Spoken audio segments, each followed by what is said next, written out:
My mom created a fun way for us to learn the most important rules of life. Yah's commands.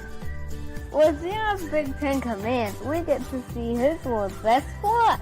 Keep Yah first. No graven images. Don't take Yah's name in vain. Remember Shabbat and keep it holy. Honor your parents. Do not kill. Mr. and Mrs., don't cheat. Don't steal. Don't tell lies. Don't covet. This changes everything. Get your set of Yah's Big Ten Commands at Big Ten Designs today.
Even when I'm weak, your word sustains me. I can suffer long. Nothing can change me or take away my love of y'all.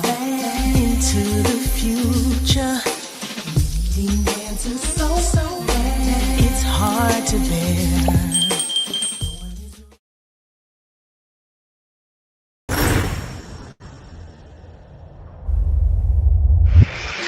Like anybody, I would like to live a long life. Longevity has its place. But I'm not concerned about that now. I just want to do God's will. And He's allowed me to go up to the mountain. And I've looked over and I've seen the promised land. Identity. We are bombarded by images of who we think we are every day of our lives. But some people don't think. They know. How about you? I didn't know my true identity, culture, heritage, or roots. As a Christian, I was told the only thing that mattered was my identity was found in Christ. But what about the Asian, Arab, Coptic, or European believer? Do they know their identity? Does it matter to them? How about you? This is who they tell us we are. This is what we know. But is it the truth? Take a journey with me as I share my story of faith and identity and discover why both life in the Savior and identity matters. Why our past, present, and future hinges on the knowledge of our true identity. Why all believers in the Messiah must wake up before it's too late. As the world gets darker, it is time for Yah's people to shine their light. Who you really are is one of the most important questions on earth. It's time you knew. Israelite. Israelite. Israel. Israelite. Israelite. How to know your identity without losing your Savior.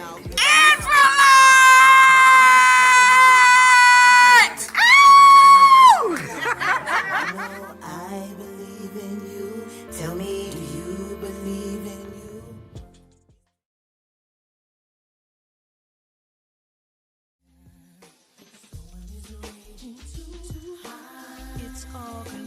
Grace and peace, grace and peace. Happy Preparation Day for all of you.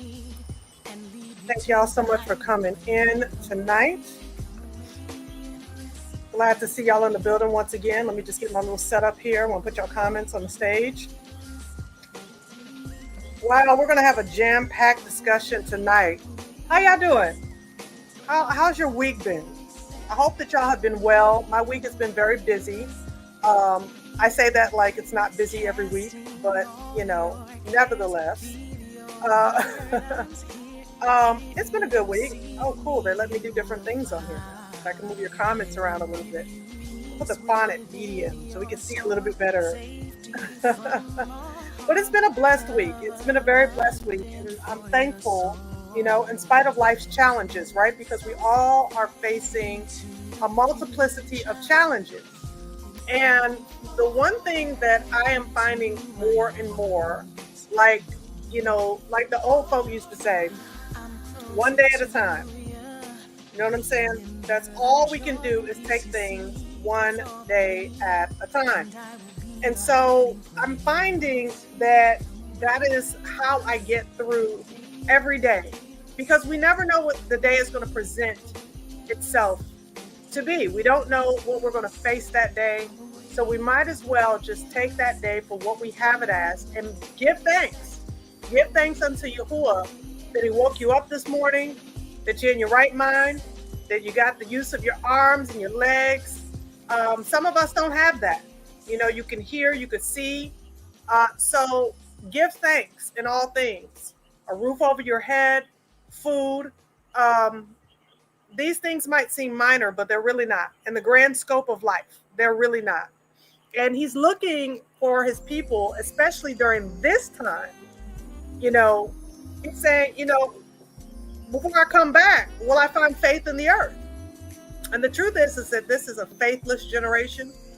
And many people are losing faith faster than they're losing their jobs, faster than they're losing their minds, faster than they're losing whatever it is that they held up as higher than the Most High. They're losing those things, and they're losing faith with it. So let us not be in that number. Let us hold on to faith in the Most High, especially now. Let's cling to him. I'm going to go ahead and give y'all a shout out real quick. It's good to see y'all, family. It really is. Yahuwah's Kingdom. Peace and blessings to you. Thanks so much for coming in tonight. My bro Timothy Davis in the building. Grace and peace. Good to see you as always. Ivan Juan, peace and blessings to you. Rico Frost, peace and blessings as well. Nina 17, Shabbat Shalom. Sister Cynthia, peace and blessings to you. Got Tail Ministries in the building. Peace and blessings to you. I was going to watch your second live. I hope everything is good over in your neck of the woods. I caught the tail end of the first. But I had to finish up my notes for tonight, so I'm going to catch it on the replay. But good to see y'all in the building. Silverius, Thomas, Shabbat Shalom. Peace and blessings. Got Sister Cynthia in the building. Peace and blessings. I think I said shalom to you, but I'm not sure. Audrey Arnold, peace and blessings to you as well. Got Brother Asaph in the building from across the pond in the wee early hours over there. Thank you for the sacrifice. Thank you. My elder, my brother. All right, we got Stepha DC, peace and blessings. Got Sister S. Dowdy, grace and peace. It's always good to see you. Rough week. I hear you, sis. Oh, I hear you, but take it one day at a time. Adrian Yasharel, Shabbat Shalom. Okay, let's go ahead and let's get started. Got Diamond Love and Sister Hazel in the building as well. Let's get started tonight. So, like I said, we have an important discussion that we're going to have. A quick announcement is that I put in my community tab about a Zoom meeting that I'm going to be having specifically about this channel. The content on this channel, the growth of this channel, the work of this channel. And I took a poll, and many of you said that you would like to attend the Zoom meeting. It's going to be very concentrated, specifically on what's going on over here. If you are interested in actually attending, then you will receive a notification from my newsletter. So if you have not signed up to my newsletter, just look at the description link. It should be there, the link, so you can sign up for my newsletter. I'm not that great with keeping up with it, but this is something I will be posting in my newsletter, the date, the time, and of course the link. So if you're interested in attending that meeting, just be on the lookout for that information in the newsletter. And again, if you haven't signed up, go ahead and do so. All right, I'm going to cut the music down as we get ready to talk about this subject. And I'm going to tell you all what I'm tackling this subject. So I wanted to deal with this subject a couple of weeks ago, and I somewhat addressed it, but not extensively. The video that I addressed it in had to do with a wide-scale, premeditated plot by the Jewish state to use technology in Christian churches to persuade Christians to believe theologically how they want them to believe, right? So if you all have not caught that live, you definitely want to catch that live, because it was a very deep set of information about how they're mind controlling Christians, essentially, right? So I addressed the issue of the third temple somewhat there, and I said I'm going to come back to it. But then I saw the conversation surrounding Trump's ballroom, or BAALroom, as others have been saying, and I thought it was a perfect time to address this issue of the third temple. Now, what I want to do is begin by saying that this topic is not an easy one to discuss. It's not an easy one to examine or to form any concrete conclusions. But what I'm going to do is simply present to you what I found through prayer and research. And I have definitely been in prayer, okay? I've been in prayer, because one thing about me is I don't ever want to approach the text with arrogance. I don't ever want to approach the text like I'm a know-it-all. I mean, quite frankly, family, if we knew it all, we would have known that we were the true children of Yasharel, from the very beginning. But how many of us know that we see through a glass half darkly, right? We don't always know. We don't know everything. And that's why the word tells us that if any man lacks wisdom, that he should go to the Father. He should seek the Father. And he should be a single mind and believing and knowing that he's going to give him the answers. So the conclusions that I reach, some of you will not have reached. And that's the reality. Some of you will not. I looked at some of the chat before this came on, and some of you are like, yes, I knew it. But the conclusions I reach, some of you all may not reach. And that's okay. We're going to take a journey together, and we're going to find out the nuts and bolts of this issue with Trump's BAAL/ballroom and Solomon's temple, or the third temple, et cetera, et cetera. So what I want to go ahead and do now is I'm going to pull up an article that is speaking specifically about not the temple, but Trump's ballroom. Okay. This article asked the question about whether or not this ballroom has anything to do with satanic symbolism, right? So we're going to go ahead and jump in to this article real quick, and then we're going to watch that video that's listed here. It says satanic symbols or urban planning. TikToker claims Donald Trump's new White House ballroom could disrupt Washington, D.C.'s Freemasonic layout. Now, if you didn't know about that, I'll also share a video about that a little bit later. But let's take a listen and see what this article says. A viral TikTok video has sparked a wave of online discussion, with the creator claiming that plans for a new ballroom at the White House under President Donald Trump could interfere with the Freemasonic design of Washington, D.C. The TikToker also argued that the city's layout has been intentionally crafted in a pattern linked with Freemasonry. Okay? So it says Donald Trump's ballroom expansion sparks fear over Washington, D.C.'s, they say scared, but it actually meant sacred geometry. The claims made by the TikToker were originally designed using Freemasonic principles and sacred geometry, with patterns and symbols embedded into the city's layout. According to the video, President Trump's planned additions to the White House, including an archway and a new ballroom, could disrupt this carefully aligned design, making it asymmetrical and out of alignment. All right, so let's go ahead and watch this video that this TikToker showed concerning this sacred geometry in Washington, D.C.? The one thing I want to talk about is the original design of Washington, D.C. As you know, this was built as a Freemason city, and there's a lot of sacred geometry in Washington, D.C. You get an overlay of this with Freemason symbols and the star, which of course looks on the surface like a satanically built city because of the geometry of this place. Now, if you didn't know, Donald Trump is building an archway and adding to the ballroom. So this sacred geometry that's been set up in Washington, D.C. is about to be considered asymmetrical now, and it's going to fuck it up. So this, quote, sacred Mason geometry that's been a part of Washington, D.C. for 250 years is about to be knocked out of whack and out of alignment because of Donald Trump's plans of what he's building. Most people haven't talked about that. I'm going to talk about it. I just did. And whether Donald Trump knows it or not, this is absolutely fantastic. It's almost like Donald Trump's building plans are a physical thorn in the side to what Washington, D.C. was all about. This is absolutely fantastic news. I love this. I want to see Trump build more shit. Hey, what's up, America?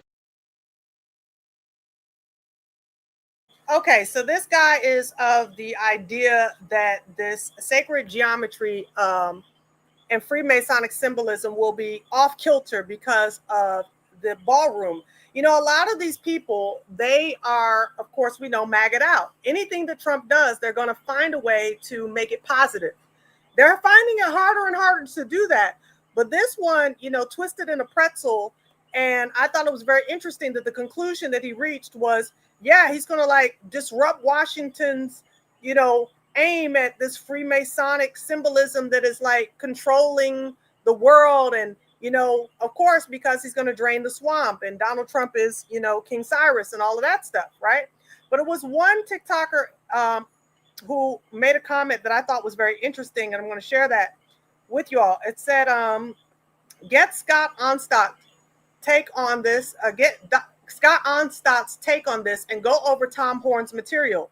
Look at the concert in DC in the Great Pyramids hours before the 7-year peace plan on the 13th. Tom Horn said that the tribulation would start that day in 2025, back in 2019. We've not disrupted anything. Trump has fulfilled Albert Pike's buried in the eye of the pyramid on the DC streets a Grand Masonic Temple master plan.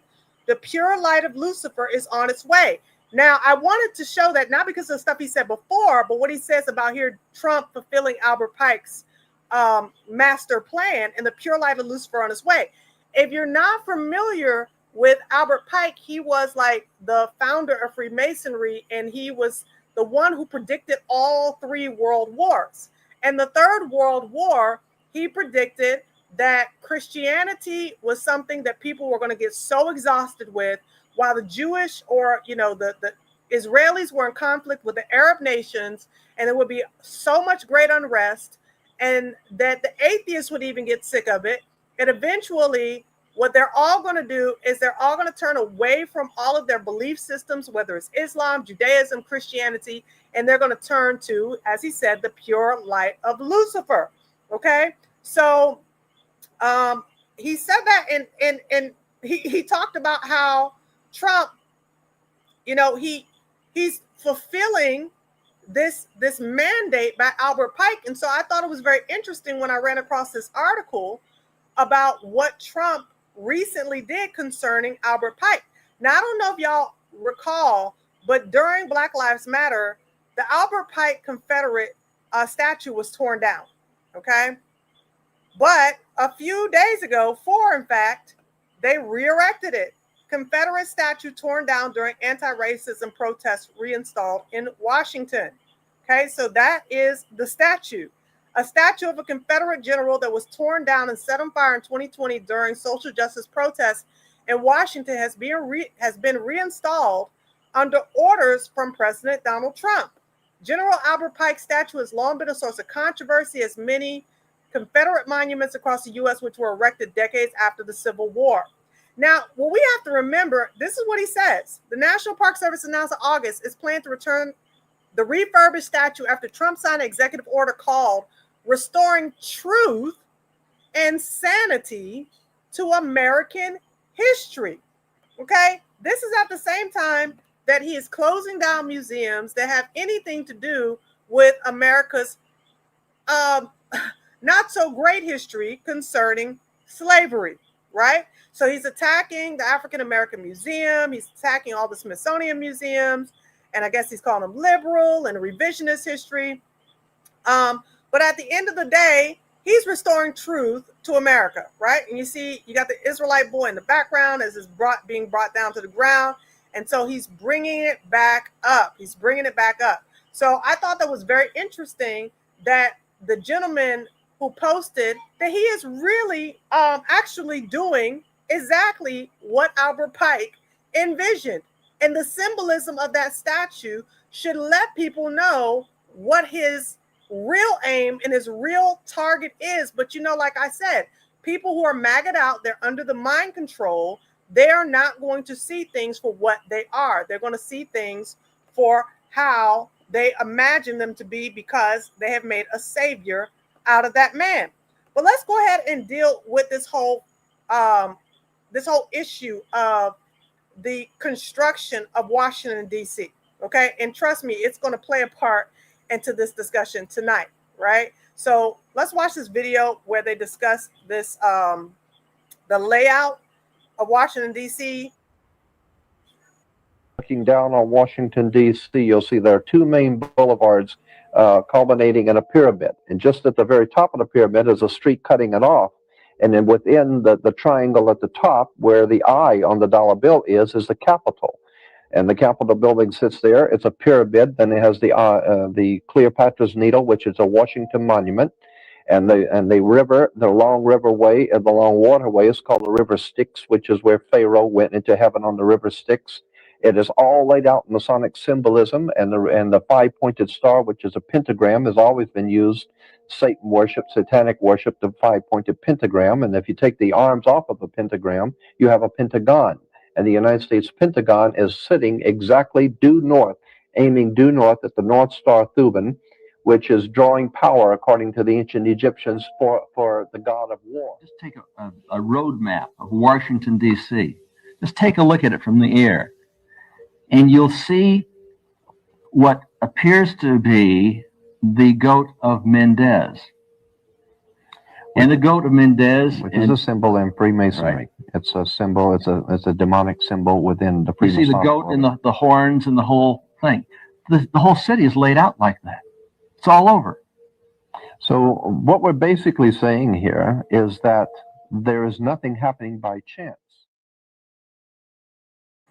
There is nothing happening by chance. Nothing. None of this. Not the construction of the ballroom, not the layout of Washington, D.C. None of it is happening by chance. But the question is, why is it happening? And what is happening? The controversy right now surrounding the ballroom and whether or not it is the third temple. So let's see what some people have to say concerning this issue of whether or not that was the intention that Donald Trump had when he was constructing this BAALroom.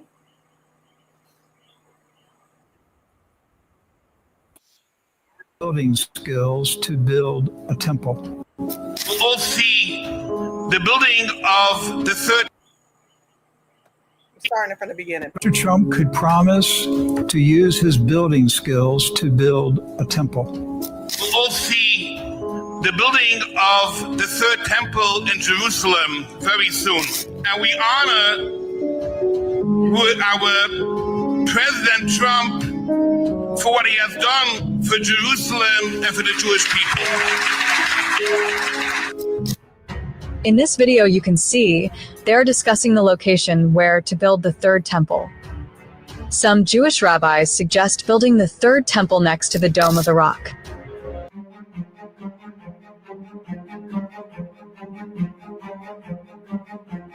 President Trump announcing plans to build the 90,000 square foot ballroom over the summer. He says taxpayers will not be paying for this upgrade. I brought these along so people could see, but it's, there's a relative Nobody's actually seen anything quite like it. I think it'll be one of the great ballrooms anywhere in the world.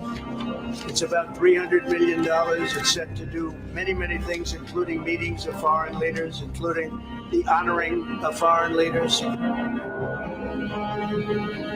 can see this. This is a plan.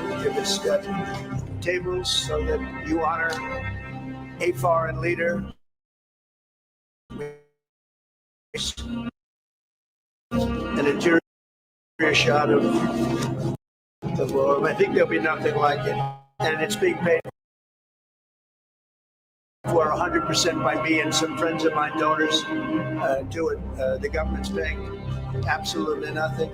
We're also working with the military on it because they want to make sure everything's perfect, and the military is very much involved in this.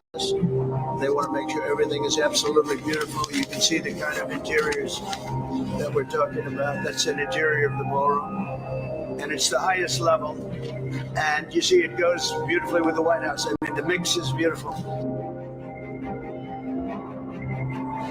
This was something they've wanted for at least 150 years. Many of you have gone to the events where they had, as an example, President Xi, or they had, a leader of one of the countries, including the king and the queen from your favorite country. Absolutely. Frankly, the spirit on the building of it is amazing.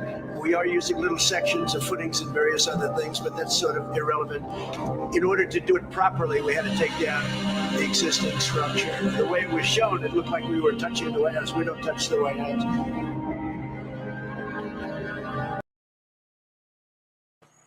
All right. So you heard him speak about this temple.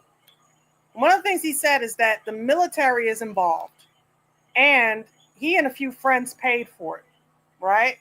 He said, don't worry, this isn't taxpayer money. This is something we're doing. So let's find out a little bit more about that. His friends and, how they're going to work this and why they need this ballroom. Some red flags. Let's start with Booz Allen Hamilton. They're a federal contractor who specializes in surveillance. They developed a system called Raven, which is what ICE uses to target people and plan raids. Raven is a facial recognition database that stores massive amounts of personal information like bank records, phone records, and social media posts, which ICE can then access by uploading a picture of someone into Raven. Coinbase is a crypto company contracted with ICE to provide access to their surveillance software for tracing crypto transactions and real-time location data. What's really interesting about the contract with Coinbase is that El Salvador adopted Bitcoin as a legal currency to provide the majority of Salvadorans who rely on money sent from family abroad with a cheaper alternative. And then 1 month later, ICE secured this contract, which gives them access to crypto transactions and location data. I didn't have time to do Lockheed Martin and Palantir, but if anyone wants to know more information about those, let me know in the comments and I'll do another video. So it appears that all of these donors have vested interest for their own companies. Is anybody shocked? Anybody shocked that they have vested interest for surveillance, for ICE? This is the people who are going to be coming together, the corporations, to fund this $300 million ballroom. But let's get back to this whole notion, this issue of why people think that this could be the third temple, because quite a few people do.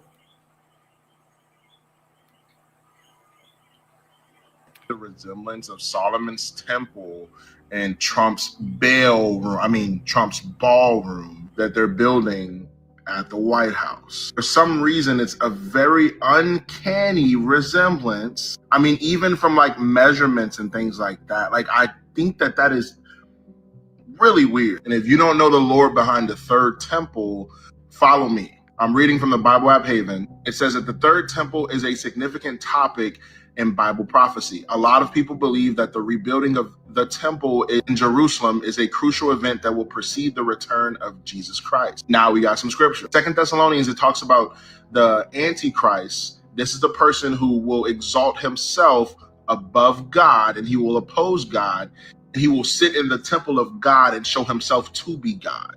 So understand that there has to be a temple in order for the Antichrist to go into the temple and proclaim himself to be God. This is talking about the son of perdition, the man of sin. So now I'm starting to wonder, is this BAALroom that strikingly resembles, because we think it's going to be built in Jerusalem, but what if a wool is being pulled over our heads? And we know how like even Trump said we have technology that can like change times and like things like that.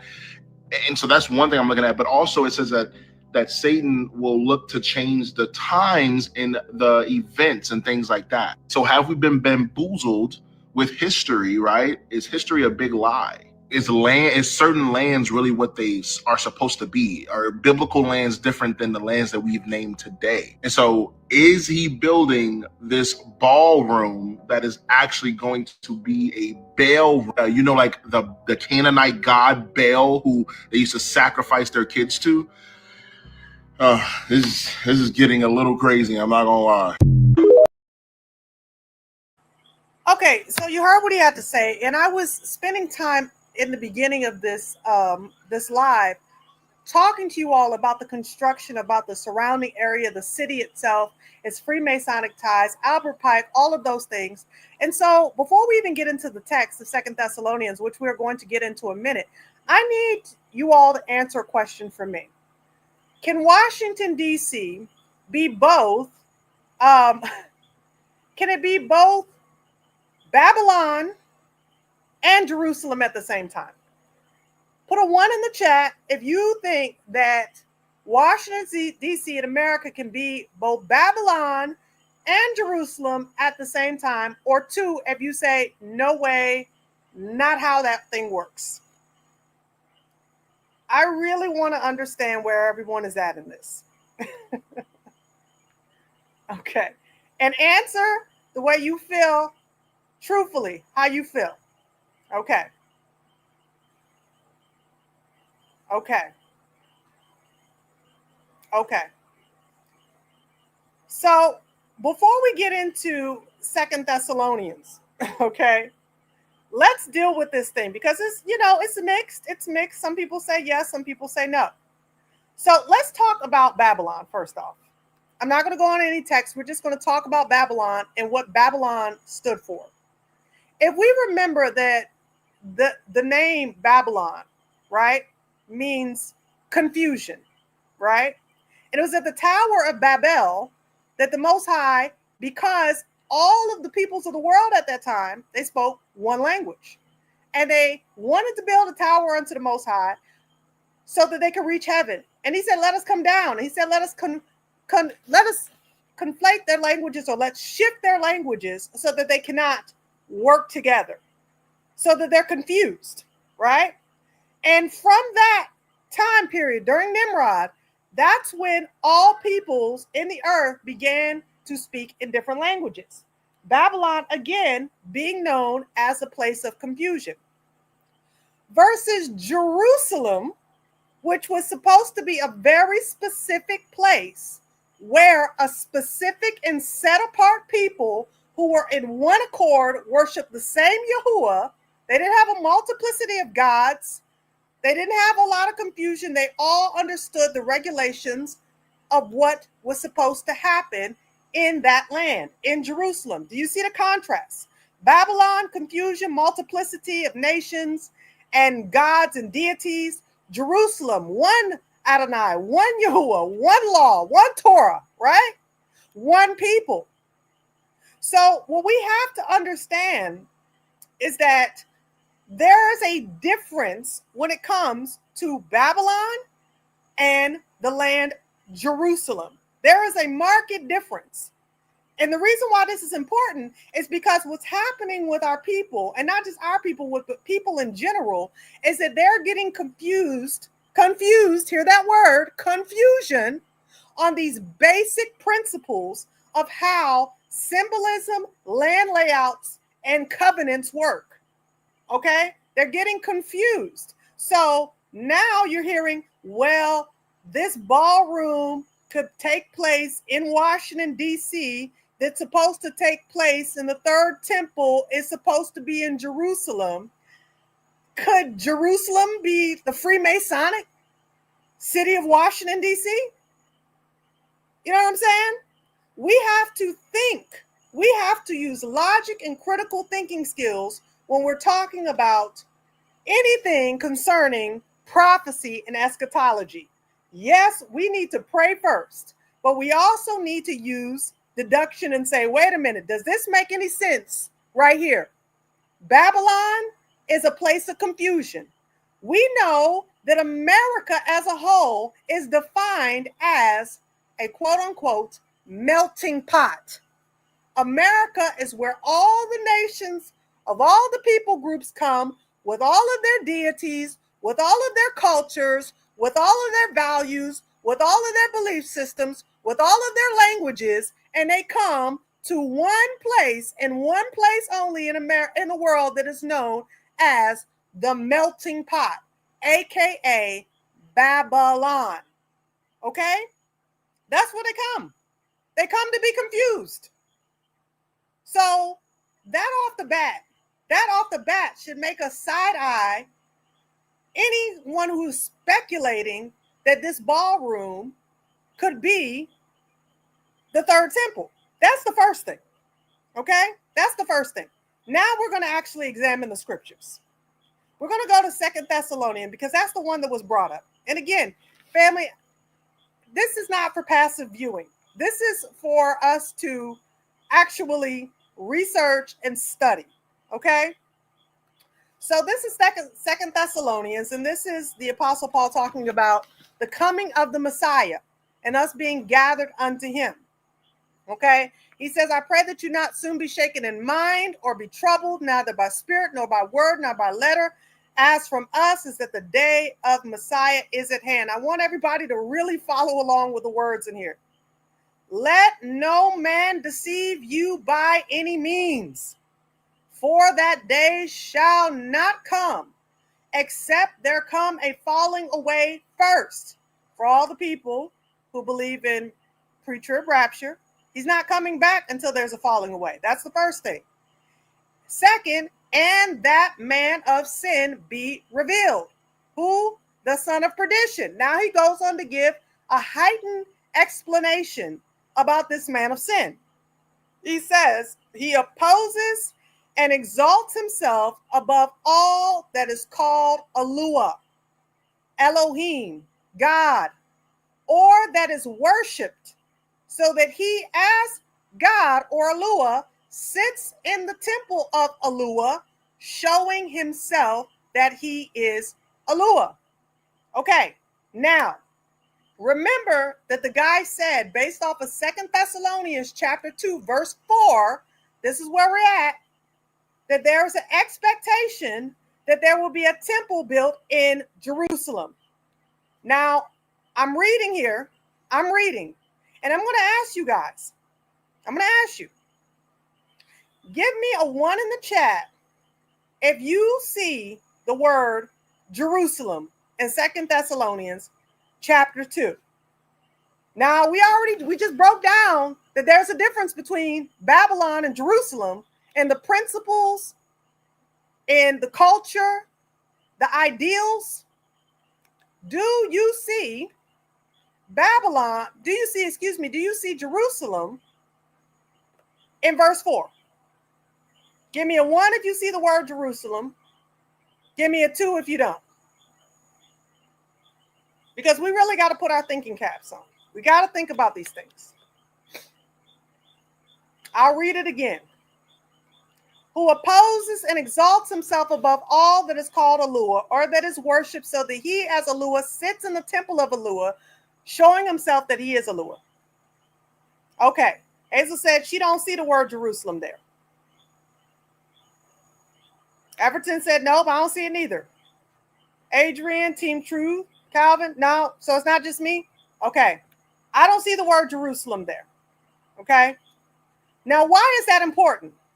Well, the reason why it's important is because Christian and Jewish eschatology rides on 2 Thessalonians chapter 2, verse 4, as their sole reasoning for why they say not their soul, excuse me, let me not say soul, but one of their definitive reasons to why they say a third temple is going to be built in Jerusalem. Okay? This method is called inference or inference. It's a method that is based on deductive reasoning of what they think will happen in between the lines that are not being said. Okay? That is why the idea that the third temple will be built in modern day Jerusalem, though there are no direct passages in scripture speaking to it. There's none. Trust me, I looked. There's not one direct passage in scripture speaking to the idea that a third temple is going to be built in Jerusalem. Let's take a look and read the third temple, the top Bible verses about the third temple. Okay, we'll put some ads up so they can leave me alone. I hate when these things jump back out at you. Hate it when they jump out at you. So I really want to read this site because they did a really good job of explaining this. Okay. They didn't have this on before. Okay, so this article, as you see, I'm being blocked from being able to even see this article now. But the bottom line, what this article was saying, is that there are inferences that are being used all throughout different aspects of the Bible to assume that a third temple is being spoken of in our current time, in our current time frame, to hasten the coming of the Messiah. Yet there are no biblical passages, not in Daniel, not in Ezekiel, not in Matthew, not in 1 Thessalonians, not in Revelation. None of them speak directly to a third temple that is going to be built.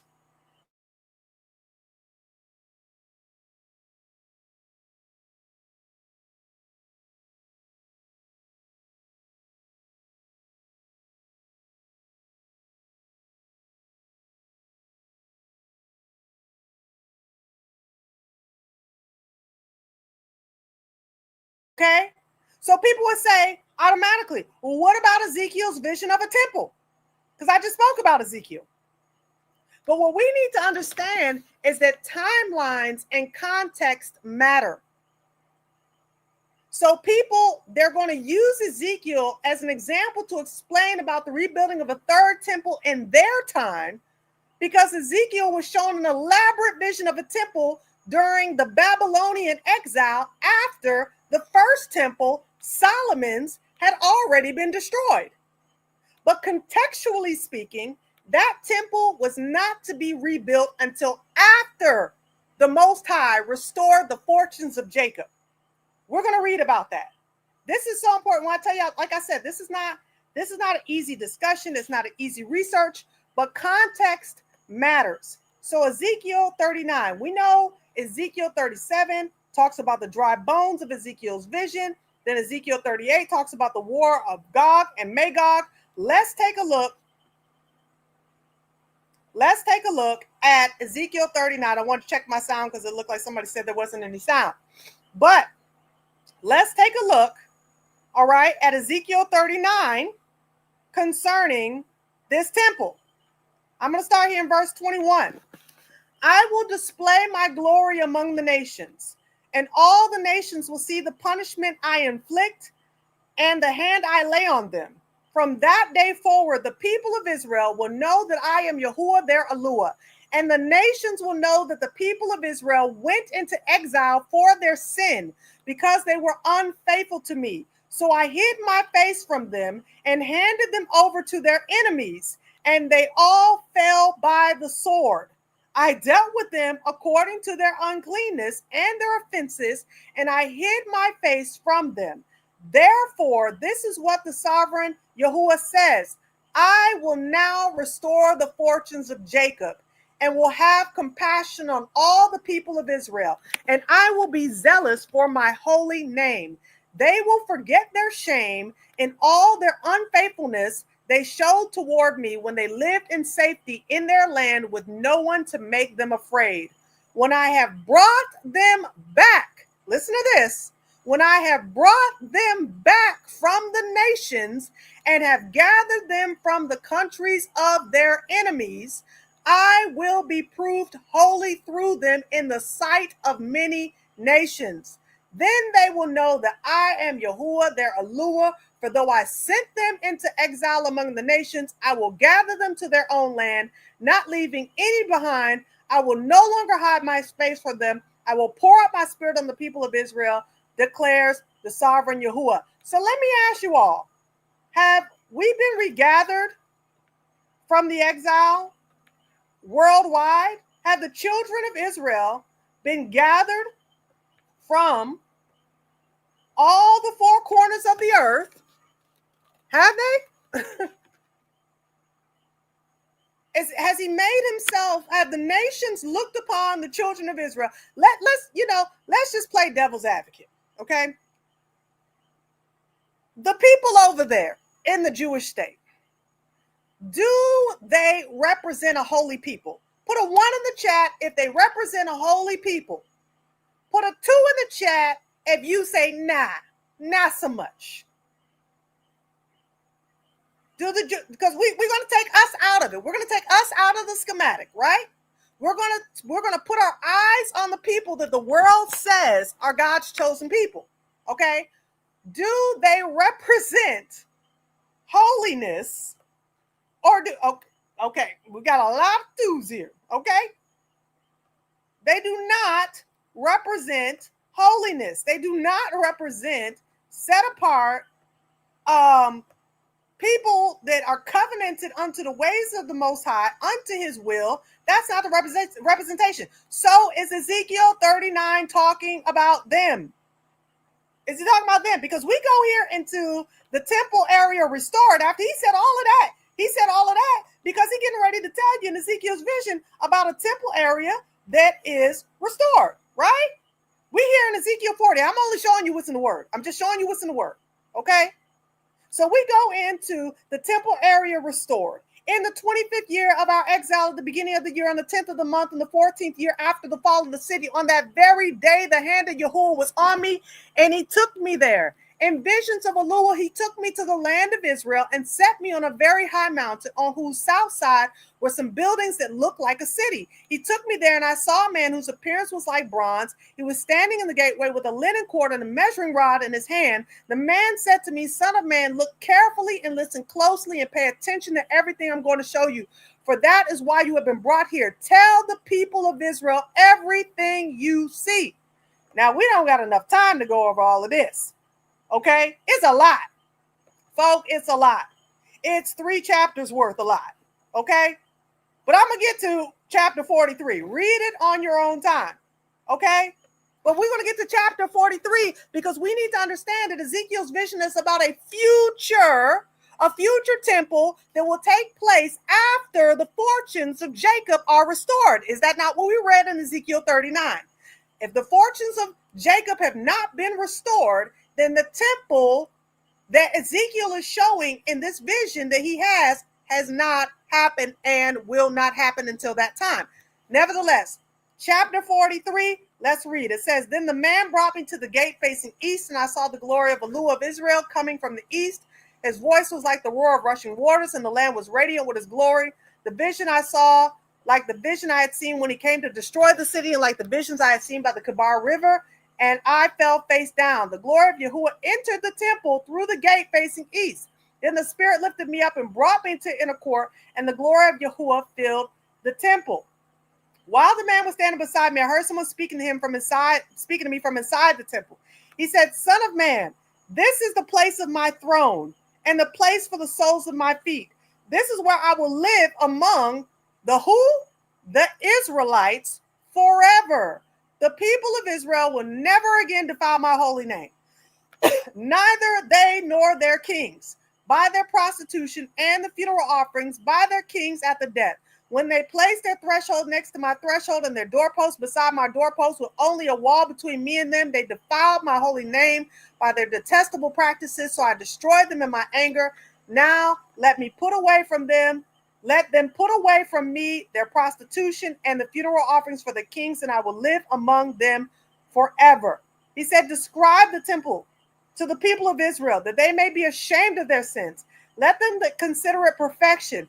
And if they're ashamed of it all they have done, make known to them the design of the temple, its arrangement, its exits and entrances, its whole design, and all its regulations and laws. Write these down before them so that they may be faithful to its design and follow all its regulations. This is the law of the temple. All the surrounding area of the top of the mountain will be most holy. Such is the law of the temple. Now, let's deal with this whole thing again about the third temple and Trump real quick. Because seemingly the Trump temple is supposed to be, after the first temple, which was Solomon's temple, right? But if you read Ezekiel's vision of this temple, it does not have the same description physically as the first temple. As a matter of fact, it doesn't even have the description of the second temple that was built. That's why we know that Ezekiel's vision wasn't the second temple, because of the way in which it was designed. So the question is that if Trump is building a third temple, aka BAALroom, then why does it not fit the description as outlined in Ezekiel of what the third temple would look like? We have to think. We have to think about these things. They saying he's building a third temple. Then where in scripture it said the third temple was going to look like Solomon's temple? Ezekiel is the only one that's talking about an actual descriptor of what a future temple will look like. And we'll get to Daniel. Don't worry, we're going to get to Daniel. Because what is that? Well, what about Daniel? We're going to get there. But he's the only one that's giving an actual descriptor of what a third temple would look like. And then he says that the third temple is not going to take place until the fortunes of Jacob are restored. And on top of that, this is going to be a holy temple. So how does that line up with 2 Thessalonians chapter 2? How does that line up? You understand what I'm saying? It cannot line up with 2 Thessalonians chapter 2, because in 2 Thessalonians chapter 2, it's supposed to be a defilement that takes place, right? But Ezekiel says there's no defilement that's going to take place in this temple. We got to use logic and critical thinking here. And don't worry, it's going to get better. If you haven't already liked this video, you need to like it, because we're going to get into the nuts and bolts, and it's deeper. It gets so much deeper. So what about Trump's ballroom looking like Solomon's temple? We're going to get there, I promise you. What we need to understand about the Bible is it's filled with types and shadows. Joseph, from the house of bondage, aka Egypt, was a type of savior to Israel and the world, the existing world at that time during the famine. Egypt is both a literal place and a type of place known as house of bondage. Many of us recognize that to be America. We see all of the Egyptian symbology, right? We also see Roman symbology. And we need to talk about that again with the whole Babylonian thing, because people will be like, oh, America is really Israel. It's really the promised land. And because look, they've got this place here called Salem, Massachusetts. Remember, Salem means peace. They got this place over here called, give me another name, descriptor of Israel, another city in Israel from the Bible that they'll name in Utah or somewhere. Let me explain something to y'all about America. Again, why I said it's Babylon. America has the names of so many different countries inside of it, right? It's got the Egyptian names. It's got the Roman names. It's got the Grecian names. It's got the Hebrew names of all these different places, all in one country. So what that should tell us more than anything is that America, let me move that real quick, is Babylon. Philadelphia, thank you. Philadelphia, the city of brotherly love. That's Grecian, right? Okay? Right. They say Utah is another spelling for Judah. I mean, come on, we can stretch it. We can do all, we can have a lot of inference. You know, what is it? Cairo, right? Cairo, out of Egypt. Cairo. You know what I'm saying? Alexandria. It's got all kinds of names of all kinds of nations in it. Memphis, like in Egypt. You know what I'm saying? I remember when I was in Washington, D.C., and we were on a tour during Trump's first inauguration. My son was playing at one of the inaugural balls. And we went on the tour. Y'all can understand something. I grew up in D.C. You know what I'm saying? I'm from PG. I'm from the DMV. But I was, you know, on this tour, and I was looking at all of the structures that they were showing us. And I said to the tour guide, I'm like, it's interesting how you have all these Roman Greco symbols here, statues and etc. And she said, yes. She said, DC takes from every major nation who is accomplished and puts it inside their structures and their buildings and everything that they do. So what we have to understand, Olympia, right out of Rome. What we have to understand is that America symbolically fits Babylon more than it fits any other, and Egypt, more than it fits any other category in terms of types and shadows, in terms of symbolism. So let's get back to the types and shadows. Moses is a type of deliverer to Israel from Egyptian bondage, right? He said, let my people go. The Messiah is our deliverer, but he said, let my people go. King Melchizedek, he had no record of father nor mother. His name meant king of righteousness. He was a type of Messiah. Yahusha came after the order of Melchizedek, who was a king and high priest. So it was when the Messiah referenced the man of lawlessness and the abomination of desolation. Let's read it from the book of Daniel real quick, right? We're going to talk about that because I tell you, this subject is a wild one to have, but it's a good one. It's a necessary one to have. We need to discuss these things. We need to, you know, come and let's put our minds together and understand when it comes to these end times, what's happening so we're not deceived. Somebody said Nazareth, Pennsylvania. Exactly. Okay, so we're in Daniel 11, right? Verse 31. It says, his armed forces will rise up to desecrate the temple fortress and will abolish the daily sacrifice. Then they will set up the abomination that causes desolation. With flattery, he will corrupt those who have violated the covenant, but the people who know their allure will firmly resist him. Okay, now this is Daniel talking about this king of the south, who's going to desecrate the temple fortress, right? But then we go into Matthew chapter 24, and I'm going to pull that up, okay? Matthew chapter 24, this is where the Messiah himself is talking to the apostles about when he's going to come. Now, remember, we already heard Apostle Paul tell us when he was going to come and what it was going to look like.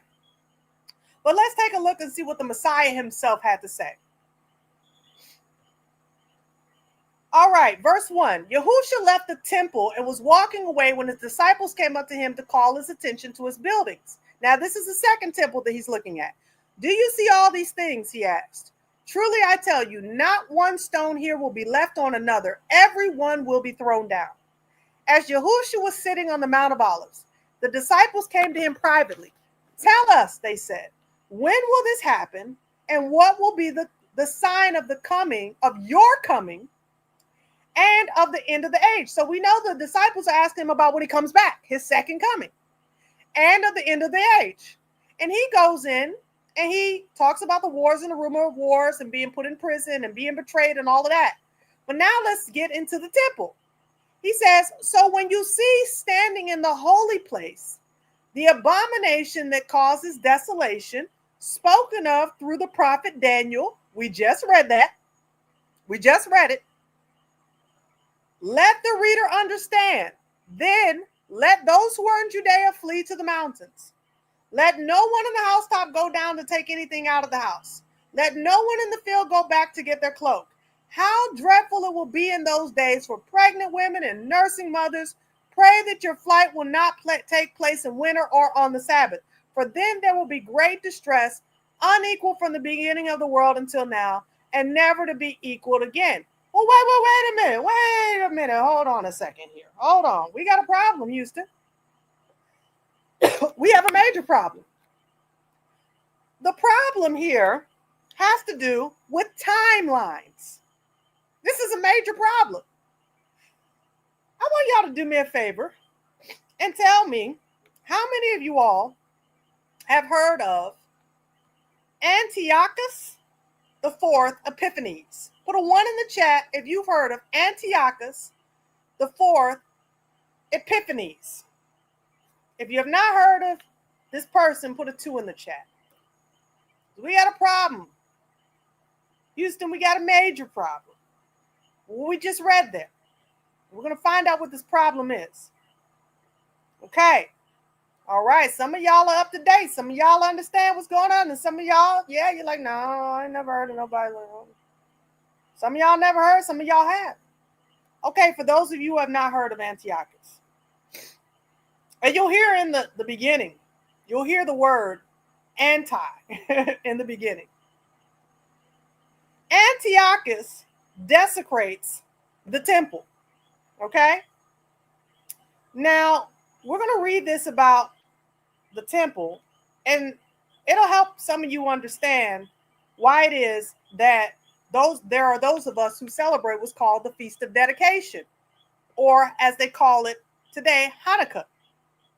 First Maccabees 1:6 of the 4 books of Maccabees, 2 are recognized as inspired and therefore included in the canon of the Old Testament. Hold on, my laptop is about to go out. Y'all give me a second. I'm going to plug my laptop in. Y'all can go ahead and read while I'm figuring this out.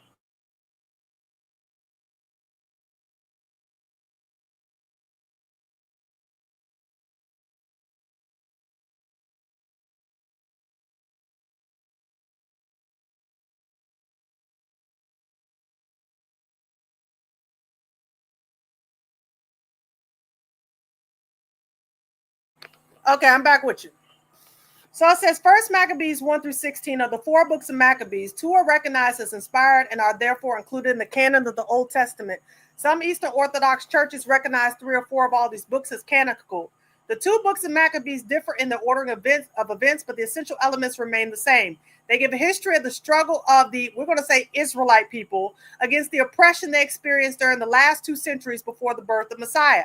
They speak about the revolt of the faithful Jews against the blasphemous pagan rule of Antiochus IV Epiphanes, the Seleucid king of Syria, who outlawed the Israelite religion installed by his own high priest and pillaged and profaned the temple in Jerusalem. The first book of Maccabees relates how the Hellenized Jews adopted Greek customs and incorporated many pagan practices. Where have we seen that before? Anybody heard of the church, Christian church? Nevertheless, under these circumstances, the very survival of Judaism was at stake, and much depended on the heroic efforts of faithful Jews like Mattathias and Judas Maccabeus. Okay?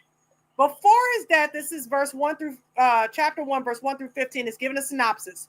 Before his death, Alexander the Great, who had conquered the known world, divided his kingdom among his best officers. Antiochus IV Epiphanes was king of the Syrian region that included the land of Judah.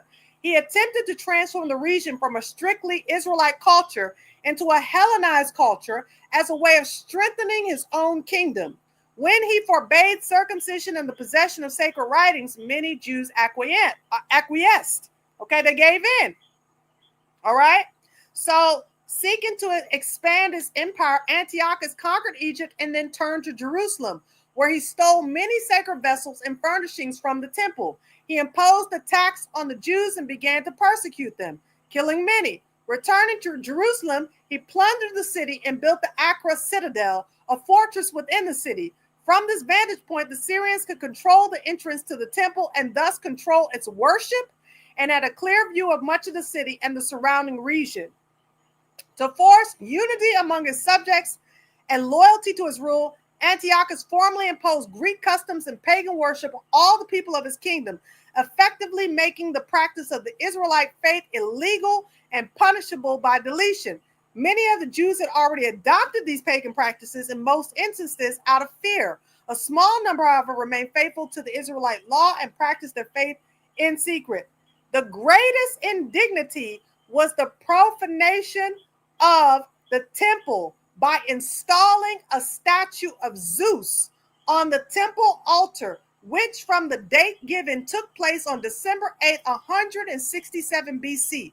Throughout Judea, the air was filled with the smoke of pagan sacrifices and the burning of confiscated sacred books. Circumcised infants and their mothers were deleted with brutality. They say he took the blood of a pig and he desecrated the temple. Okay? This is what happened, right? So we got to talk about this. And the reason why we have to talk about this is because the Messiah is talking about what's going to happen before he returns. And he mentions, as described in the book of Daniel, but this happened 167 BC. BC meaning before Christ. This happened before he was even alive. Do y'all see the problem here? So when you see standing in the holy place, the abomination that causes desolation, spoken of through the prophet Daniel, let the reader understand. Okay? Why is he talking about the abomination that causes desolation? If it happened already through Antiochus IV Epiphanes, well before he was born, the thing that the prophet Daniel right here prophesied would happen. There's a problem, Houston. You see, this is what I'm talking about when it comes to types and shadows. I think the issue when it comes to humans is that we work within the system of time. 60 seconds equals a minute. 60 minutes equals an hour. 24 hours equals a day. 7 days equals a week. 4 weeks equal a month. 12 months equal a year. We wake up every single day in bondage to time. And it only moves one way for us. That way is forward, right? That's it. That's all we know. But see, it's not so when it comes to the Most High. Let's take a look at what he says in Isaiah 46 concerning time. I hope that y'all enjoying this. If you are, give it a like, give it a thumbs up, and support the channel if you can. So, Isaiah 46, let me see if I can find the exact verse. Verse 8 through 12. It says, remember this, keep it in mind. Take it to heart, you rebels.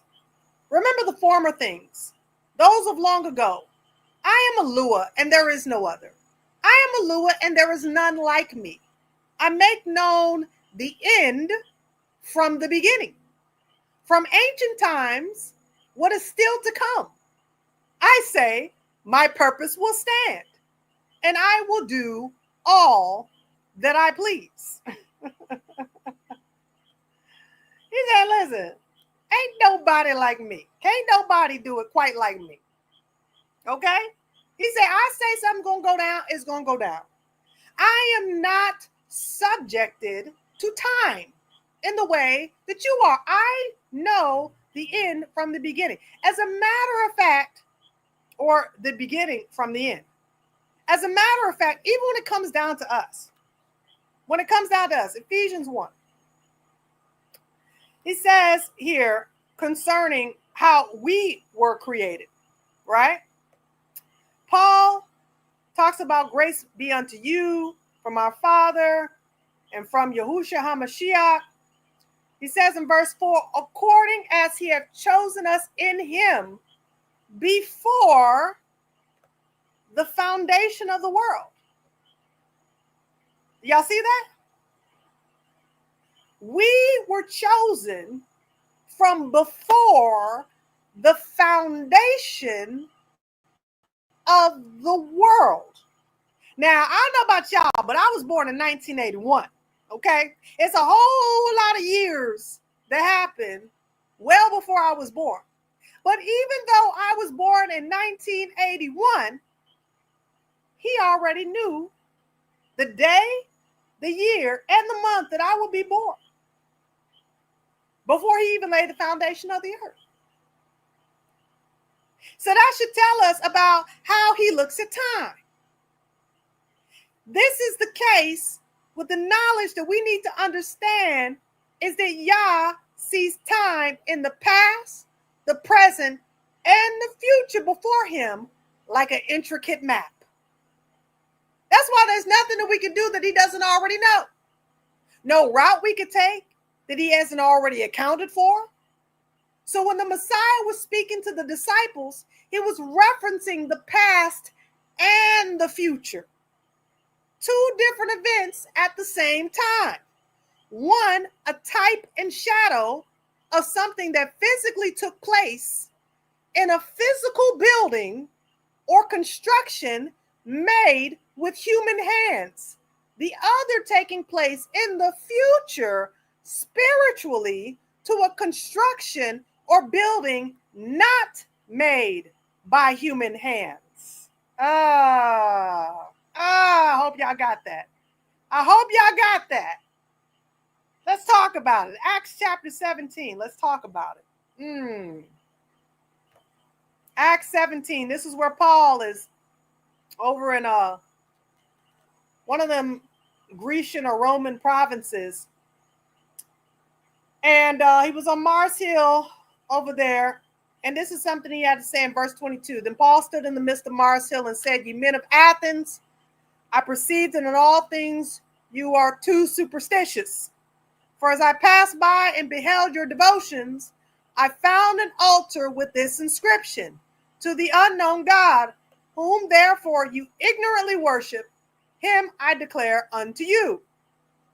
Allah, that made the world and all things therein, seeing that he is Adonai of heaven and earth, dwells not in temples made with hands.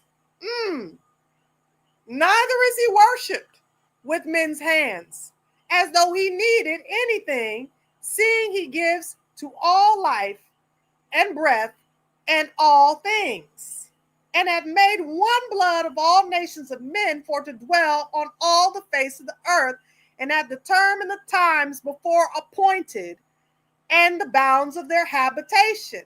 He determined the times before appointed and the bounds of their habitation. Y'all see that?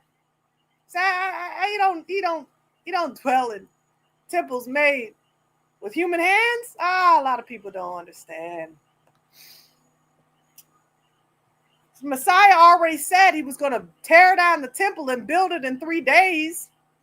And they thought, it took our fathers all these years to build this temple. How can you say? And they didn't know he was speaking about his own body. So here's Stephen talking to these hardened people who still see things from the external and not the spiritual. He says, our fathers had the tabernacle of witness in the wilderness, as he had appointed, speaking unto Moses, that he should make it according to the fashion that he had seen, which also our fathers that came after brought in with Yahusha into the possession of the Gentiles, whom Eluah drave out before the face of our fathers unto the days of David, who found favor before Eluah and desired to find a tabernacle for the Eluah of Jacob. But Solomon built him a house. Howbeit the Most High dwells not in temples made with hands, as said the prophet. Heaven is my throne, and earth is my footstool. What house will you build me, saith Yahuwah, or what is the place of my rest? You see, even in Ezekiel's vision, of the third temple. And he said he's going to dwell amongst the Israelites. He's not saying he's physically going to leave his heavenly home and bottle himself up to put himself in an earthly temple. That was symbology. He's going to dwell amongst the children of Israel. We have to understand that he's not talking about dwelling in a physical temple, because the whole point of what Yahusha was talking about was talking about a different kind of temple, a different kind. He was talking in past tense about the physical temple that Antiochus had destroyed, and in the future tense, he was talking about a different kind of temple that was not made with human hands. So what we have to ask ourselves is this. If Yahusha said that the man of lawlessness would sit in the temple of Alua, we're going to go back to logic and critical thinking skills. Is Trump's ballroom on the White House Alua's temple? Yes or no? 1, if Trump's ballroom is Alua's temple. 2, if it's not.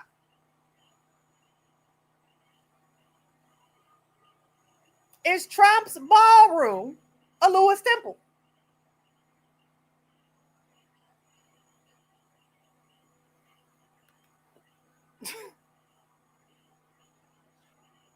No. No way, huh? No way, Jose? The temple is within us.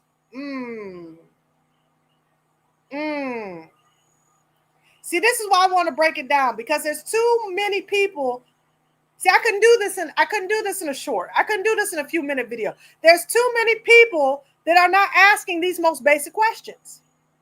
If Yahusha was talking about this, or even in 2 Thessalonians, the temple of Yahuwah is Trump's temple, or Trump's ballroom, is it Alua's temple? Y'all agree that the Baal ballroom, Freemasonic room, does not represent Yah's temple? Wouldn't that suggest then that it's simply a distraction to get people believing something that isn't even in the Bible? Kind of like the third temple being built in modern day Jerusalem to hasten the coming of the Messiah. I mean, didn't they say they needed a red heifer to rebuild that? Right? To sprinkle the ashes of the red heifer. So if they needed that, how can Trump's ballroom be in the running for their version of a third temple anyway?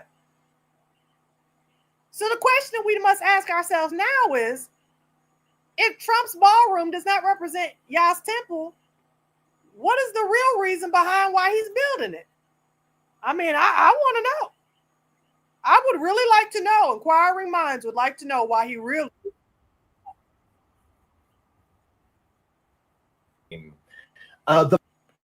Hi, welcome to another dose of things that you should know, but are not really what they seem. The ballroom. He doesn't have any plans. It's not real. It has no plans for the ballroom. He's ripping that down so he can get at the bunker below the ballroom, so he can fortify that. That's why $150 million ballroom costs $350 million, which will probably, because now he just added another 50 million to this ballroom. Now it's $300 million. And there's no plans for it. He just knocked down the entire east wing so he could access that bunker and make that bunker bigger, because he doesn't plan on leaving. He needs to fortify the bunker, and the bunker's below the east wing. That is what all this is about. He has no plans. There's literally no plans. He's got no approval he just knocked down that entire structure without any kind of permissions, without any kind of, and he doesn't even have real plans for the ballroom. Yeah. It's all just ritual and symbolism and fortification. That's all it is. I agree with him. How many of y'all watched my video that I did the other day about the underground tunnels? Put a 1 in the chat if you watched it. Put a 2 in the chat if you didn't. If you didn't watch that, you definitely need to watch it. But if you watch my video about the underground tunnels, yeah, boy, that one was something else, huh? Yep. You see, there's always a reason they're not going to tell us. Definitely recommend that you watch it, AJ. Definitely recommend that you watch it. There's always reasons that they're not going to tell us. So let's take a deeper look at what he had to say. He's not the only one.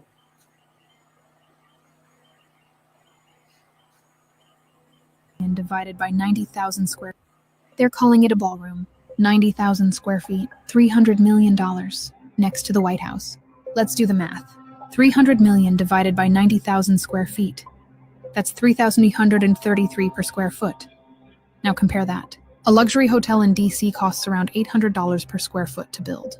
Even high-security government facilities, the Pentagon expansion, federal courthouses, data centers, average between $2,200 and $1,800 per square foot.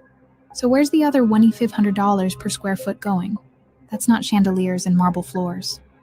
That's infrastructure money, the kind you spend underground. And that's where it gets interesting.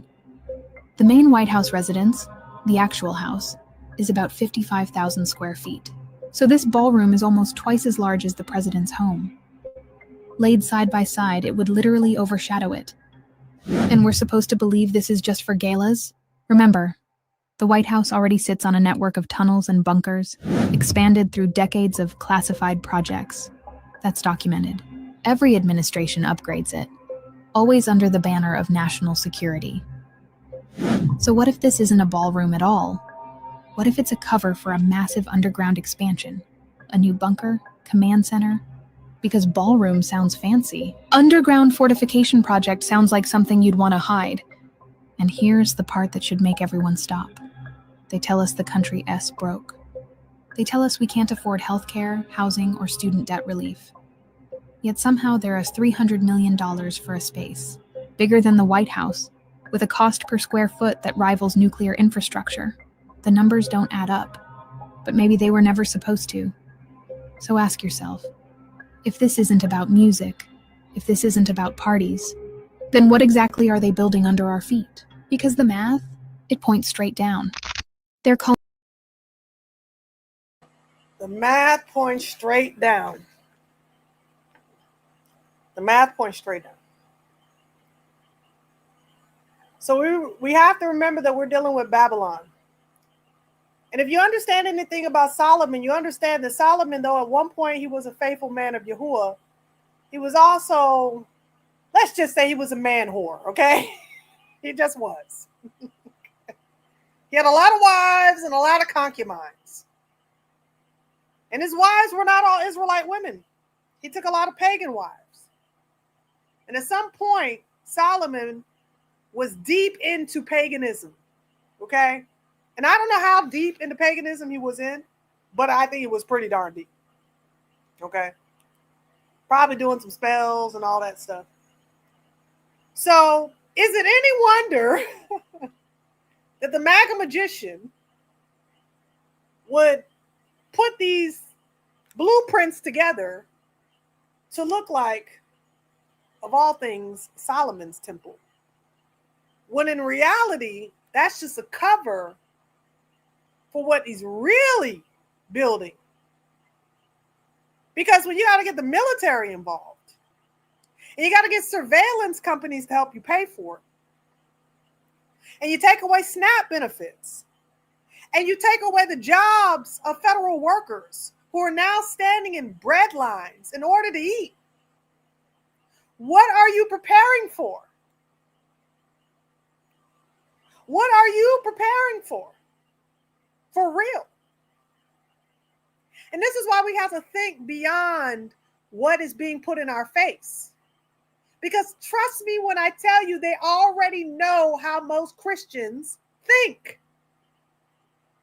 Most Christians have taken their theological talking points, their eschatological talking points from the Talmudians, from the Jewish establishment. I told y'all, if y'all didn't watch that video that I did on that, you need to go watch it.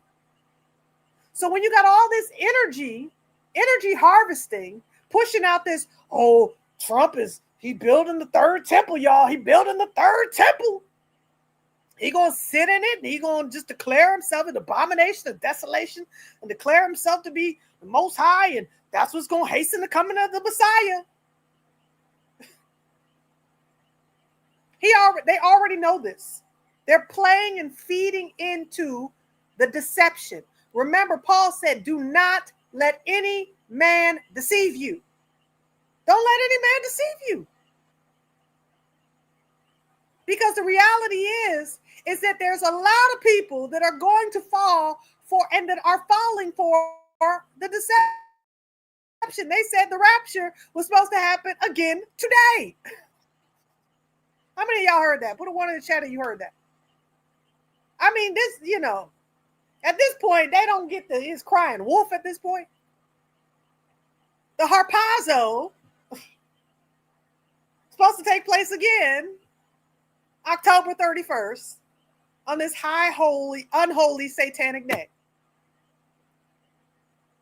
I'm just saying. It's all deception. But people are so hungry to put things together and they don't even realize that they're not taking time to go before the master. I told y'all when I started this live, I said this is not an easy discussion to have. It was not an easy topic to research. And I did not go in with my own wisdom. I prayed and said, Father, can you order my steps?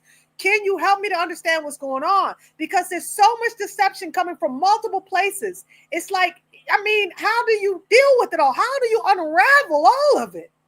It's just so much. It's just so much. And you be thinking, okay, I can see where we're going. I see where we're heading. And you be like, bro, you way off. Way off. Line upon line, precept upon precept, here a little, there a little. So again, we need to address the question that we can't seem to get to. Who's she talking about then? The passage about the man of lawlessness sitting in a Lewis temple. Between Matthew 24 and again in 2 Thessalonians chapter 2, there's the alluding to a man of lawlessness sitting in a temple, the desolation, all of that stuff, right? And we've already come to the understanding that this temple may not be what it seems. So let's read 1 Corinthians 3 to find out what 1 Corinthians 3 has to say about the temple. By the grace of Allah has given me, I laid a foundation as a wise builder, and someone else is building on it. But each one should build with care, for no one can lay any foundation other than the one already laid, which is Yahushua HaMashiach. If anyone builds on this foundation using gold, silver, costly stones, wood, hay, or straw, their work will be shown for what it is, because the day will bring it to light. It will be revealed with fire, and the fire will test the quality of each person's work. If what has been built survives, the builder will receive a reward. If it is burned up, the builder will suffer loss, but he will be saved, yet though only as one escaping through the flames. Don't you know that you yourself are Allah's temple, and that Allah's spirit dwells in your midst? If anyone destroys Allah's temple, Allah will destroy that person. For Allah's temple is sacred, and you together are that temple. Family. We got to put the whole word together. The whole counsel. Somebody's going to just try to destroy that temple. Somebody's going to try to knock that temple down out of its place.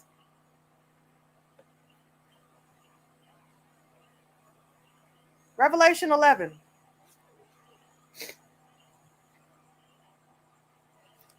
And there was given me a reed like unto a rod, and the angel stood, saying, Rise and measure the temple of Allah, and the altar and them that worship therein. But the court which is without the temple leave out, and measure it not, for it is given unto the Gentiles. And the holy city shall they tread underfoot 40 and 2 months. And I will give power unto my two witnesses. Let me stop right there before I continue to read. I want to share real quick with you. Verse 2, but the court which is without the temple leave out. Remember, 1 Corinthians 3 said that we are the temple. And measure it not, for it is given unto the Gentiles, and the holy city shall they tread underfoot 42 months. Does that not sound familiar? If it does not, I'm going to recall it into your memory why it should sound familiar. Let's turn to Luke chapter 21, why that passage should sound familiar to us. Let me pull this out real quick, and let's go to Luke 21, because remember, Luke 21 said something very similar. It says here in Luke 21:24, and they shall fall by the edge of the sword, and shall be led away captive into all nations, and Jerusalem shall be trodden down of the Gentiles, until the times of the Gentiles be fulfilled. Revelation 11, but the court which is without the temple leave out, and measure it not, for it is given unto the Gentiles, and the holy city they shall tread underfoot 42 months. Y'all don't see the similarity? When that happened, was that not during the scattering of our people after Jerusalem was sacked in 70 AD? Remember, the past and the future. The past and the future. It's all coming back. It's all coming back. It's all come. The persecution of Yah's people. The persecution of Yah's people. Well, who are these people that are going under persecution? Verse 3, and I will give power unto my two witnesses, and they shall prophesy 1,260 days, clothed in sackcloth. That's 1,260 days. 1,260 days is the same exact thing as 42 months, is the same exact thing as 3.5 years. These are the two olive trees and two candlesticks standing before the lure of the earth. I'm not going to get into the complexities of it because I believe there's great symbology when it comes to these numbers. I do not believe that these numbers, I didn't know months ago, we were talking about this. Me and Brother Jacobo were talking about this. And I'm telling you, I'm not going to sit here for 1 second, y'all, and pretend to understand all of this because I don't. Okay? Because 42 months translates into 3.5 years. 1,260 days translates to 3.5 years. Revelation 12 says that the children of Israel will be taken, the woman will be taken for 3.5 years for a time and a half a time. Okay? It's a lot dealing with 42 months. And quite frankly, 42 is a very symbolic number in Freemasonry slash satanic belief systems. Okay, it's a very symbolic number, specifically surrounding the children of Israel. And I will say, the only thing I'll say about this before I move on, because I am definitely not the person to break this down. The only people I have really heard break down the symbology of the number 42 is Shattered Paradise. And I told y'all about Shattered Paradise before. They talk extensively about the symbology of 42 months, 3.5 years, 1,260 days. So I recommend that y'all go check them out to understand what the symbology behind that is. But I'm not going to sit here and act like I understand it all. I'll be lying to y'all. I'll be lying to myself, and I ain't going to do that. But what I will say is that when we talk about the temple, when we talk about the people of Yah, the people of the Most High, both Israel and grafted in Gentiles, okay? What we're talking about is a forceful persecution. A forceful persecution. And the technology that they have already is it's already being built, right? It's almost here, if it's not here already, to integrate man with machine, to change the temple of Elua, man, into the temple of Satan. So let's take a look at this. We're not going to watch the whole thing. And I know that most of y'all are already aware of this, but let's take a look at this anyway, for those who are not. I'm announcing this guy.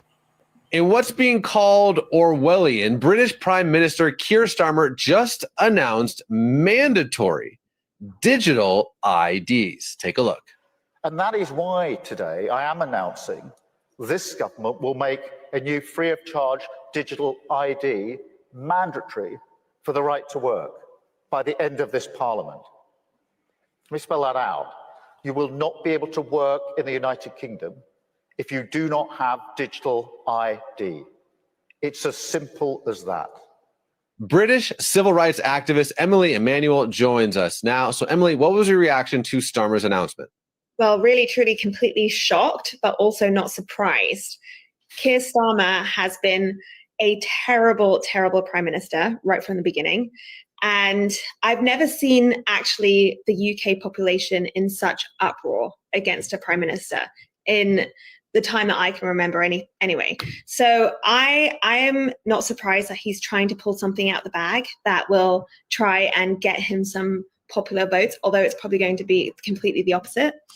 And if you didn't see, or I don't know if you've touched on this already, but there was a march a couple of weeks ago that had over 1 million people come along to it, which was in protest of these things that he's implementing and the state of how the state of the UK is at the moment with illegal immigration, with just this high kind of control of government.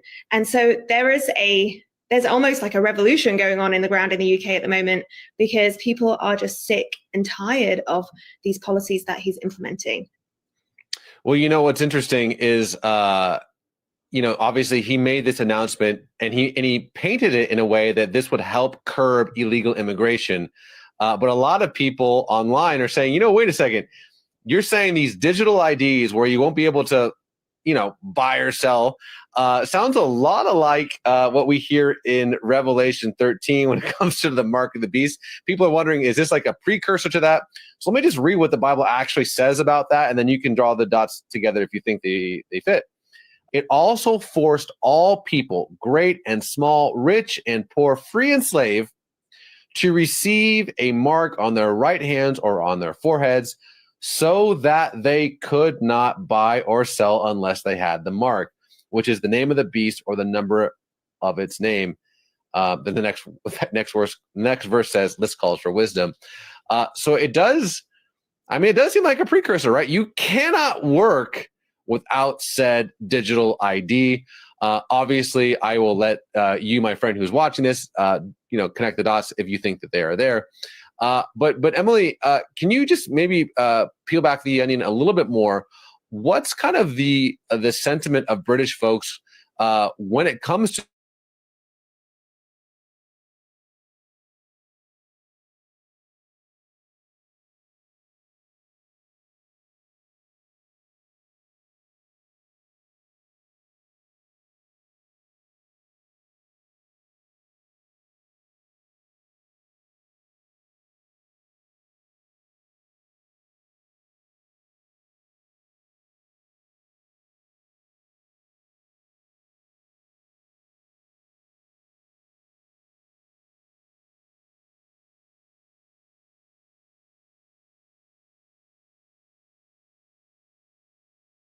ID to prove our right to work in the UK when we already have systems in place that allow us to do so. Now, many of these illegal immigrant workers, and I've known some when I've lived in the UK, they don't work normal jobs. They work cash in hand jobs. So, you don't actually have to go through the system and pay taxes and all that kind of stuff. So that's not the issue. The issue isn't going to stop. The illegal immigration isn't going to stop because there's a digital ID in place. They will find out ways to work, and if not, they will find out ways to receive money from the government. So it's not going to stop anything like that.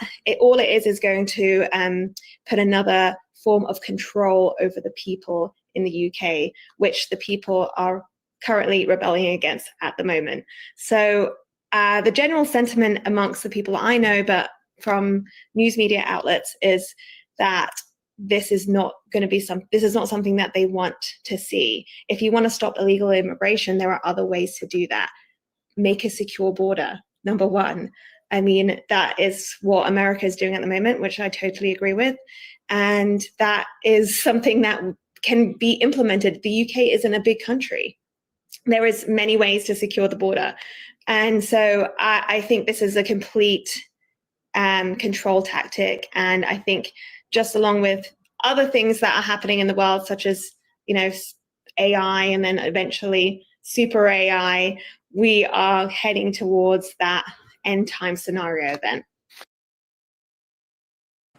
Okay, I just saw your comments where you're saying that it froze. I don't know how much of that y'all saw. It didn't freeze at all on my end. I was listening to it. I had my face turned, so I didn't see y'all comments, and I looked at your comments and saw that it froze. Were y'all able to hear what she was saying as far as how the UK people are dealing with this?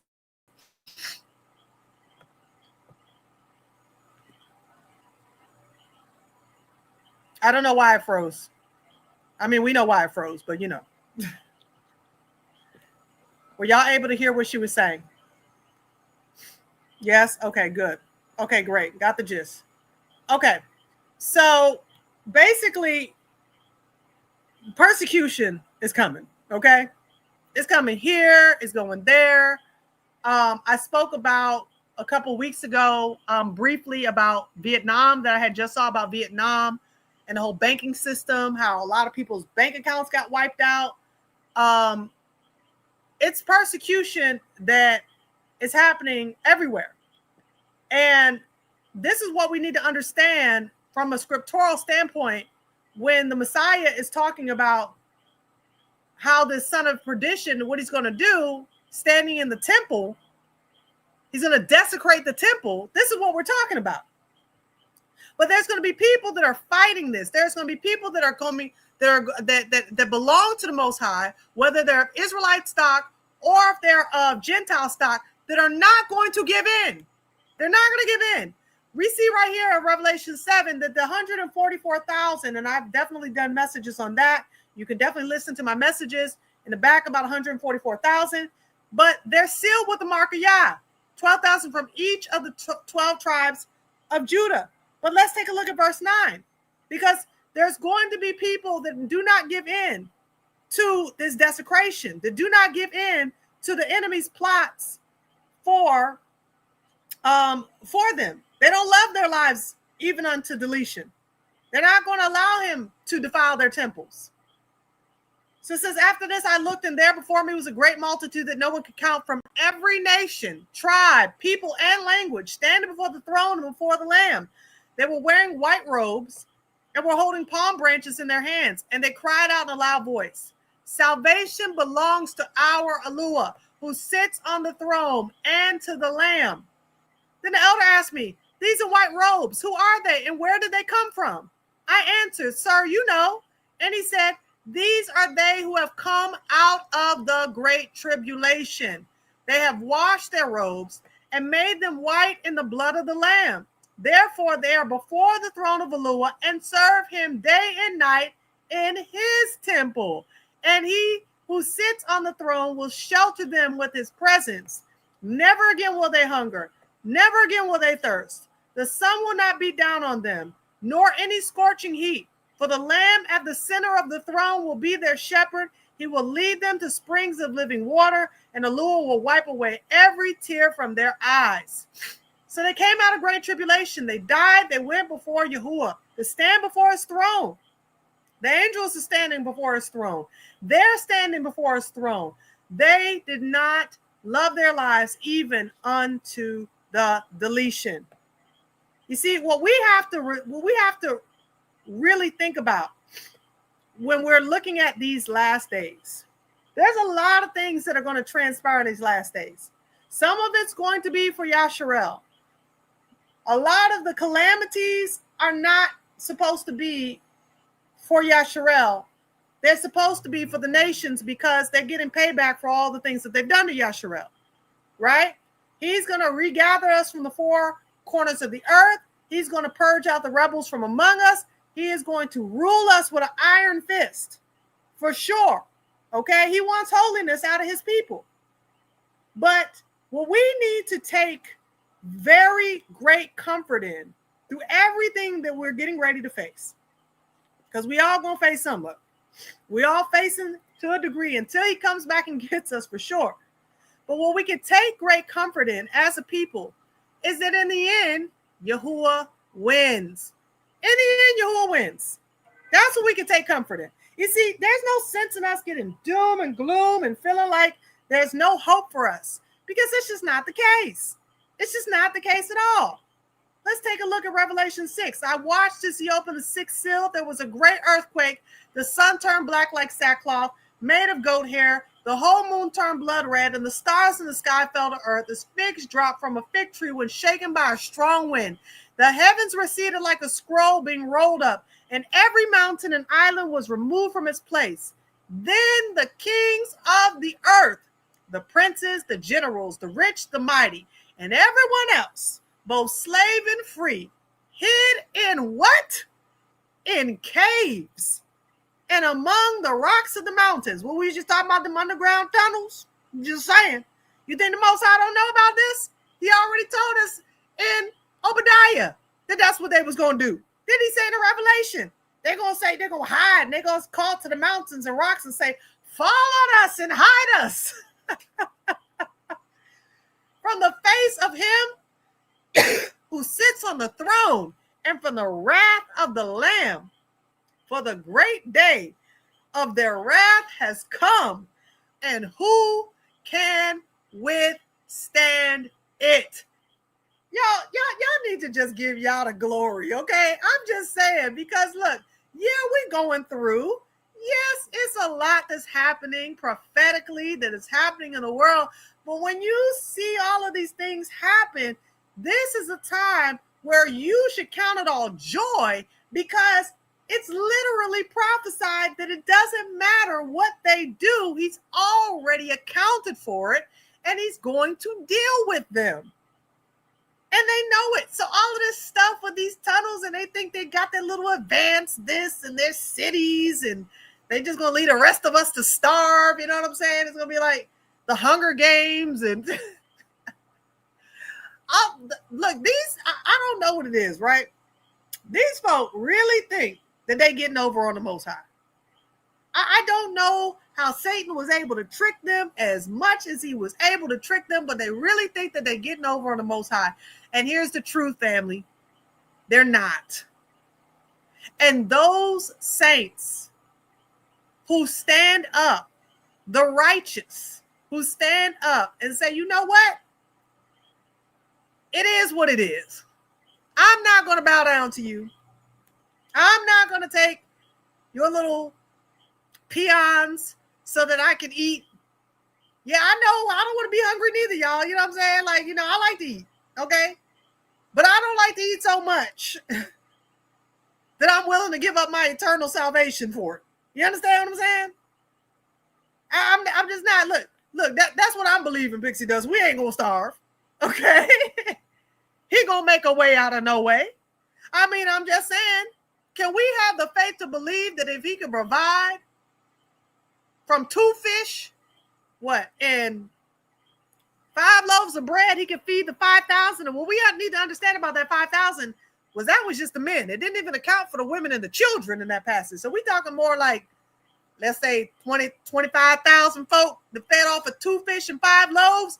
We got manna from heaven. Come on now. I'm just saying, we have to get to the faith and belief that the Most High will take care of us. He will provide. I told y'all from the very beginning. Somebody said hi there, said, oh, you say hi there. We can all be breatharians. I know that's right. Y'all don't know about breatharians. That's a real thing. But yeah, you know what I'm saying? He can fill our stomachs without us even chewing in the physical. He can do whatever he wants. But we just got to get to a place where we understand that this is going to be the appointed time for us to have faith for the miracles. I mean, do y'all believe in miracles? Do me a favor, put a 1 in the chat if you believe in miracles. I'm gonna put that 1 right there with you.